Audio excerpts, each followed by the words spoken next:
Aujourd'hui, je vous montre une suite bureautique que j'adore, qui est open source, qui est gratuite et qui s'appelle OnlyOffice. Alors, elle est moins connue que l'autre suite que beaucoup de gens utilisent, qui s'appelle LibreOffice.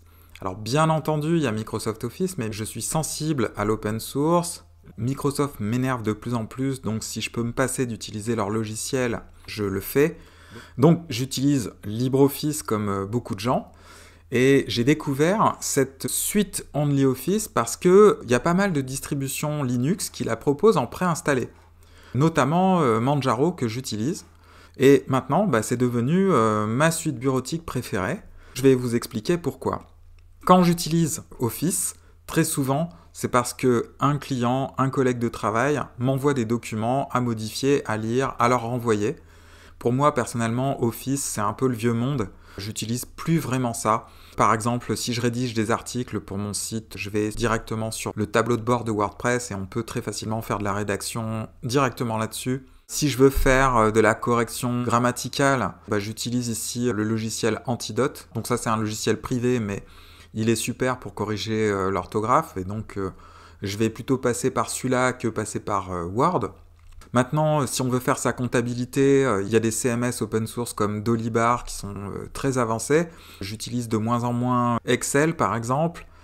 Donc, en fait, ce que je suis en train de dire, c'est que les cas où j'utilise Office, c'est parce qu'on m'envoie des documents Word, Excel, etc. Et c'est là que OnlyOffice est meilleur. Alors, je vais vous montrer à quoi ressemble OnlyOffice pour commencer. On n'a qu'un seul icône de lancement. Et ensuite, on peut choisir ici de créer un nouveau document. Voilà à quoi ça ressemble. Alors, peut-être la première chose qui vous frappe, c'est que ça ressemble à Microsoft Office. Et donc, je la trouve assez jolie. Et effectivement, elle est proche de ce qu'on a avec Microsoft Office, mais en plus réduit. Il n'y a pas autant d'options. Alors, c'est une suite qui existe depuis 2009. Elle est totalement open source et gratuite. Donc là, c'est la version desktop, parce qu'il peut y avoir une version payante, c'est pour le travail collaboratif. Mais si vous utilisez la version desktop, comme très souvent on utilise Word, Excel, PowerPoint, etc., c'est gratuit. Et c'est gratuit sur toute plateforme, c'est-à-dire elle existe sous Windows, sous macOS, sous Linux, et elle existe aussi pour les mobiles, iOS et Android. Alors, je vais ouvrir quelques documents, et on va comparer aussi avec LibreOffice. Alors maintenant, je vous montre LibreOffice. J'ai longtemps utilisé cette suite, mais depuis un an, je suis plutôt sur OnlyOffice. D'abord, la première raison, c'est que je trouve que LibreOffice n'est pas assez ergonomique. Il y a trop de boutons sur lesquels tu peux cliquer. Alors j'ai quand même opté ici pour les onglets. Les onglets qui sont d'ailleurs un système qui a été inventé par Microsoft, c'est-à-dire à partir de Office 2007, Microsoft a eu une super idée, c'était de remplacer les menus et les barres d'outils par les onglets, qui fusionnaient les deux. Il n'y a plus un menu déroulant, plus des barres d'outils. Ils ont fait les onglets. Et ça, c'est excellent. Surtout que un texte accompagné d'un icône pour la mémoire visuelle, c'est juste parfait. J'étais très content quand LibreOffice a commencé à mettre en place les onglets. Sauf que ça reste assez laid. Vous pouvez le constater ici. Là, c'est ma version Manjaro, et il y a d'autres versions qui présentent LibreOffice de façon un petit peu plus jolie. Et je vous montre ici LibreOffice sous macOS, donc là avec une disposition en barre d'outils, sans les onglets.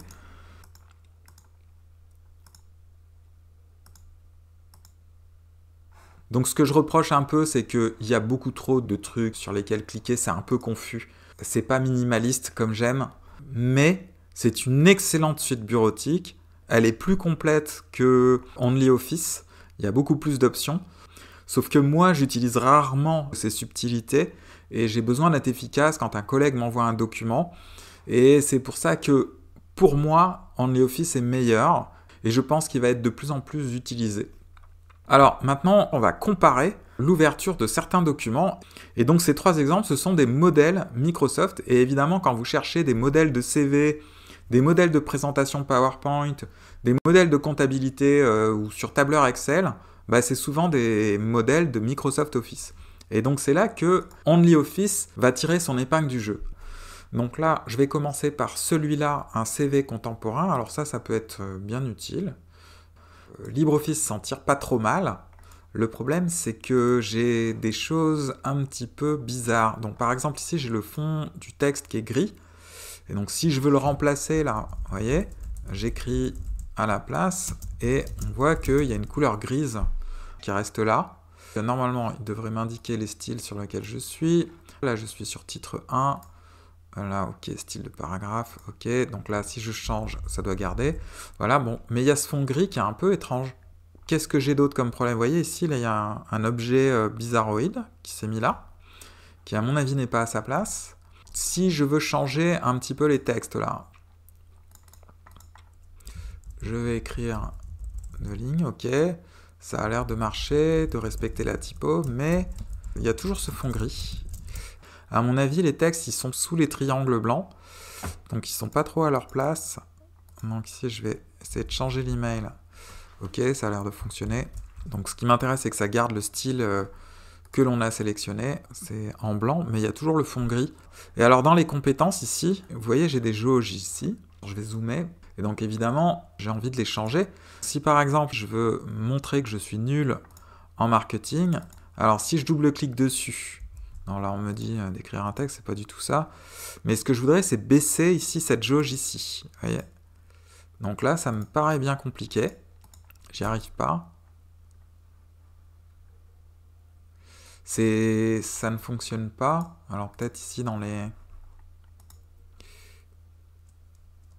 Donc là, je trouve pas pour simplement modifier la jauge. Donc maintenant, on va comparer avec OnlyOffice.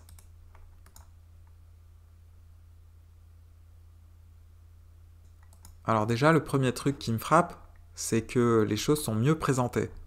Donc déjà, là, il n'y a pas l'espèce d'objet chelou qui traînait par là. Ensuite, j'ai pas le fond gris. Donc ça, c'est pas mal. Alors si je clique sur un titre, est-ce que je peux le changer facilement?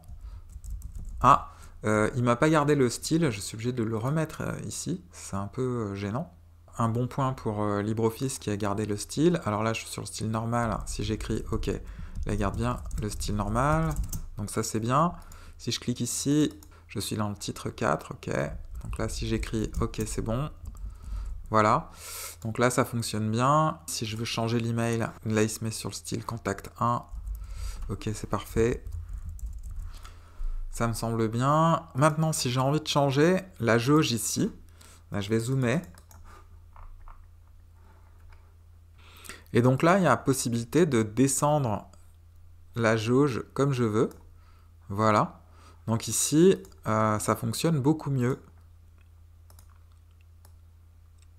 On voit bien aussi, vous voyez, j'ai une flèche ici. Là, je risque de diminuer la taille de la jauge. Mais ici, ce qui est intéressant, c'est que je peux quand même la remplir comme je veux. Ça me semble plutôt bien fait. Donc ça, c'est un bon point pour OnlyOffice. Donc globalement, déjà, le CV, là, il est mieux fait dans OnlyOffice. Il n'y a pas de fond gris sur chaque style.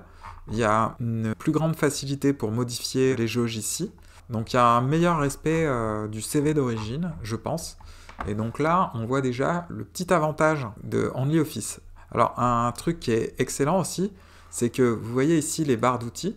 Bah, elles sont contextuelles, c'est-à-dire si ici je clique sur une image, bah, il me met la barre d'outils d'image. Mais si j'y suis pas, s'il n'y a pas d'image dans la zone, eh ben, je ne peux pas cliquer dessus.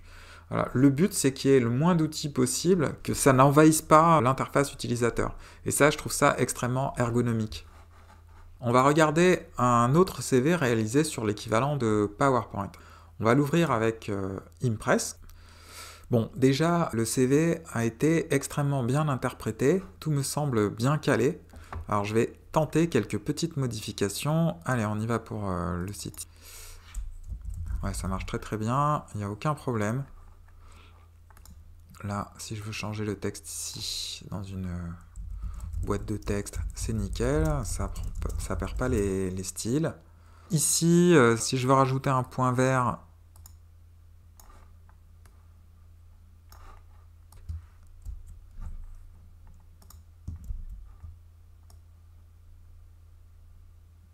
alors c'est magnétisé, donc je vais essayer de le positionner. Ouais, mais c'est une grille magnétique. D'accord, aligné sur la grille. hop.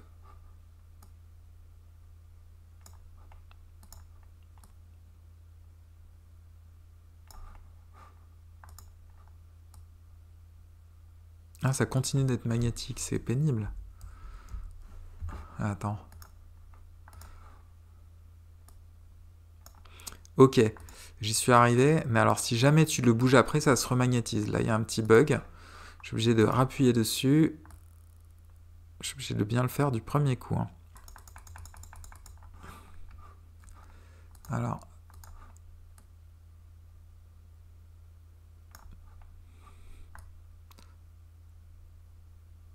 Ça continue de magnétiser malgré tout. Mais on va dire que c'est bon. Ok, donc là j'ai réussi à rajouter une compétence. Ici, vous avez le graphique. Alors normalement dans Microsoft Office, pour modifier les données, un double clic et on accède au tableau de données. Alors là, je ne vois pas le tableau de données, donc il faut chercher. Ça doit être ça. Voilà, donc ici j'ai les tableaux de données, donc je peux changer les valeurs. Voilà, ça devrait changer quelque chose. Fermé. D'accord. Je vois pas trop le 10. 10. Ouais, si, ça change. Donc là, je peux modifier le graphique. Ça me semble fonctionner. Donc maintenant, on va comparer avec OnlyOffice. On va essayer de changer un texte. Donc quand je clique sur le texte, ça réagit bien. Je peux changer. Il me conserve apparemment la typographie, tout le style. Ça, c'est très bien. Je vais essayer de rajouter une compétence. Donc là, j'ai la petite puce. Je fais CTRL-C. Et puis ici, je fais CTRL-V. On va voir si je peux me la positionner tranquillement. Eh ben oui, ça la centre plus facilement, me semble-t-il. Alors, c'est pas tout à fait centré. Mais ce qui est pas mal, c'est que vous voyez, j'ai tous ces repères là. Et donc, j'ai pu la centrer parfaitement avec les repères que vous venez de voir. Là, vous voyez. Voilà, je suis pile poil au centre. Et ça, c'est un truc que vous n'avez pas vu dans LibreOffice. J'ai beaucoup plus galéré avec le magnétisme. Et là, on a les repères rouges qui viennent d'apparaître pour me permettre de positionner ça très proprement. Et maintenant, on passe au graphique. Alors, regardez le graphique. Si je veux changer les données, un simple double-clic dedans, bah, la première chose qu'il fait, il fait comme dans Microsoft Office, il se met ici. Et j'ai même la prévisualisation directement, donc je comprends mieux ce que je fabrique. Voilà, donc je vais mettre 10. 10 ici. Voilà. Tout à l'heure, je ne voyais pas bien ce que je faisais, justement, je ne savais pas si ça réagissait. Voilà, on voit que ça fonctionne immédiatement avec la prévisualisation. Bah, je ne sais pas ce que vous en pensez, mais moi je trouve que là, OnlyOffice est beaucoup mieux dans la manipulation du graphique, dans la manipulation des petits objets graphiques grâce aux repères. Et au niveau de l'interface, vous voyez qu'on n'est pas surchargé de boutons, de choses dans tous les sens. L'équivalent de PowerPoint est excellent. Alors ici, hop, je quitte OnlyOffice et maintenant on va regarder un exemple de tableur. On va commencer par LibreOffice Calc. Ça, c'est une feuille de calcul qui calcule les ventes totales pour chaque mois et année, ainsi que les ventes annuelles. Bon, alors on a une feuille de calcul assez vaste. Ah, ici, je vois marqué erreur 501, erreur 501, erreur 501. Il y a pas mal d'erreurs apparemment ici. Donc j'ai des onglets. Ça fonctionne plutôt bien. Côté coût des ventes. Et ici, pas mal. Là, j'ai pas d'erreur. Tout fonctionne plutôt bien. Maintenant, on va regarder ce que ça donne côté OnlyOffice.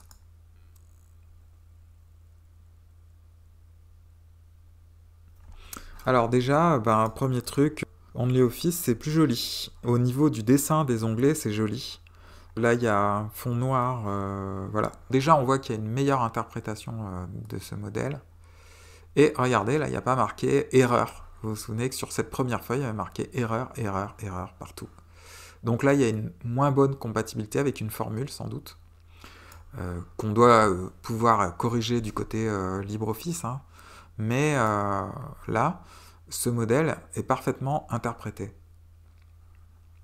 J'ajoute que la petite bulle d'information, elle est beaucoup plus esthétique aussi, c'est pas une grosse bulle jaune qui s'étale sur tout le truc, donc c'est plus joli aussi. Voilà, tout est plus joli, tout est mieux fait. Et donc voilà, j'arrête là pour cette présentation de OnlyOffice et ce petit comparatif avec LibreOffice. Donc vous avez compris que OnlyOffice a ma préférence parce que je le trouve plus compatible avec les documents générés par Microsoft Office. Et en même temps, je trouve que l'interface est plus jolie et plus ergonomique et mieux pensée. Donc je pense que ce logiciel a de l'avenir et va peu à peu grignoter des parts de marché de LibreOffice. Et maintenant, je vous dis à la prochaine vidéo. Salut!